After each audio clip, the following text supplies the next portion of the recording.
যুবকরা ইউটিউবে চার্জ করে যে গুনাহ করার পর কোন হুজুরে তারা জান্নাত ফ্রি দিবে ওরে দাওয়াত দাও। কথা ঠিক না? কিছু আবেগী কথা বলে ওই আপনারে কি দিবে?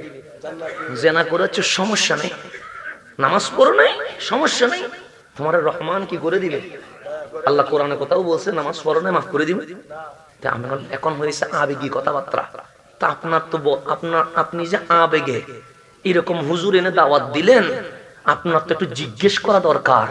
আপনি যে আমাদের কি ইয়াকিনের সাথে হুজুর জান্নাতটা দিয়ে দিচ্ছেন, আপনি নিজে জান্নাতে যাবেন নি? এ কথা প্রশ্নটা করছেন? তাহলে আপনি তো জান্নাত পাইয়া খুশি হয়ে গেছেন।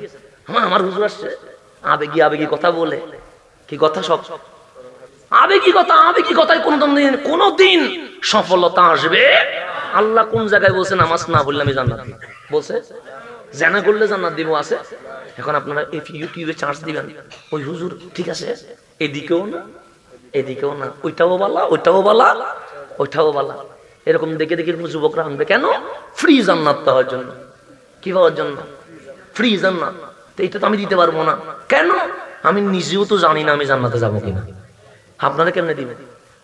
সেই জন্য যুবকরা হুঁশিয়ার হন, আপনাদের মাথার উপর কাঁঠাল ভেঙ্গে আমরা হুজুররা ইসলাম বিক্রি করে দান্দা করছি। আপনারা সচেতন হন। ইসলাম মাহফিলে আসতেছেন ভালো, আপনাদেরকে স্যালুট দিচ্ছি, আপনারা জানা জান নাই, কিন্তু আপনাকে আমরা আবেগী কথা বলে এটার নাম দিছি আবার মোটিভেট আর কি, যেটার নাম দিছি আমরা, এগুলো ইসলামের সাথে কোনো সম্পর্ক নাই। আবেগী কথার সাথে ইসলামের কোনো সম্পর্ক। যদি এই আবেগী কথায় যদি মানুষ মুসলমান হইয়া জান্নাতে যাইতে পারত, আল্লাহ কোরআনে বলছেন ইয়া আইয়ুহাল্লাযীনা আমানু দুখুলু ফিস সিলমে কাফা। শুধু ঈমান আনি মুমিন দাবি করলে হবে না, আদাইন্যা মুসলমান হইও না, পরিপূর্ণ মুসলমান হয়ে যাও। কাকে বলছে? আমাদের কি বলছে? ইয়া আইয়ুহাল্লাযীনা আমানু দুখুলু ফিস সিলমে কাফা। কাফা অর্ধেক মুসলমান হওয়ার। এই 30 তারিখ যাচ্ছে, আগামীকাল 31 তারিখ আসবে, আপনি বলেন আমি মুসলমান, নাচবেন। আল্লাহ বলে আদাইন্য মুসলমানের দরকার নাই, আপনি ডেস্ক লাগায়া রাস্তার মধ্যে যেমন ইচ্ছা তেমন করবেন। আল্লাহ বলে অর্ধেক মুসলমানের কোনো দরকার নাই। আপনি বোমা ফোটাবেন, আতশবাজি করবেন, ফানুস জ্বালায়া মানুষের কষ্ট দিবেন। আল্লাহ বলে না, ইয়া আইয়ুহাল্লাযীনা আমানু আমিনু বিল্লাহ। ঈমানদারকে বলছে তোদের ঈমান হয় নাই, কারণ যে 31 ডিসেম্বরে উলঙ্গপনা করে আবার তুমি মুসলমান দাবি করবে, এরকম আবেগী মুসলমানের কোনো দরকার। আল্লাহ বলে দরকার নাই। আমি কেমনে আপনারা মুসলমানের মধ্যে খান্দাই দিব? এটা সম্ভব না। সেই জন্য আবেগে দৌড়িয়েন না। এই যুবকগুলারে যদি আমি বুকে এনে কামলিওয়ালা রসুলের রওজা মোবারকে নিয়ে যদি কানটা লাগাইয়া দিতে পারতাম, তাকে যদি শোনাইতে পারতাম, আমার রসুল এখনো বলছে ও আমার উম্মত, তুই সিনেমা দেখে বলছিস ভালো একটা সিনেমা দেখেছি, নাটক দেখে বলছিস আরে এখনো পর্যন্ত তো নাটকের সিন যেন মনে পড়ছে, তুই জেনা করে বলছিস উফ একটা ভালো একটা কাজ করে আসছি, তুই মদ খায়া গর্ব করছিস, আর আমি কামলিওয়ালা রসুল সোনার মদিনার রোজায় সুখের পানি ছেড়ে দিয়ে মালিকরে বলছি মালিক আমার উম্মতের উপর আযাব দিও না, আযাব দিও না। সে সিনেমা দেখেছে, নাটক দেখেছে, জেনা করেছে, মদ খেয়েছে, সে বুঝে নাই বলেই তো করেছে, তার দিকে তাকাইলে তুমি আযাব দিবা। সেই জন্য আমি 2টা হাত তুলে দিয়েছি, ওর দিকে নয়, আমি নবীর দিকে তাকায়া ওরে তুমি মাফ করে দাও। এটার নাম রাহমাতুল লিল আলামিন। আল্লাহ বলেন ওয়াইলামু আন্না ফীকুম রাসূলুল্লাহ, তোমাদের মাঝে আমি কামলিওয়ালা রাসূলকে দিয়ে দিয়েছি। আচ্ছা আমরা জিনা করি, আল্লাহ তো আমাদেরকে আযাব দেয় না। আমরা নামাজ পড়ি না, আল্লাহ তো আমাদেরকে আযাব দেয় না। আমরা মিথ্যা বলি, আল্লাহ আমাদেরকে আযাব দেয় না। আমরা জুলুম করি, আল্লাহ আমাদেরকে আযাব দেয় না। আমরা গুদামজাত করি, আল্লাহ আমাদেরকে আযাব দেয় না। আমরা গরিব মানুষের সম্পদ মজুদ করে দ্রব্যমূল্যের দাম বাড়াই, আল্লাহ আমাদেরকে আযাব দেয় না।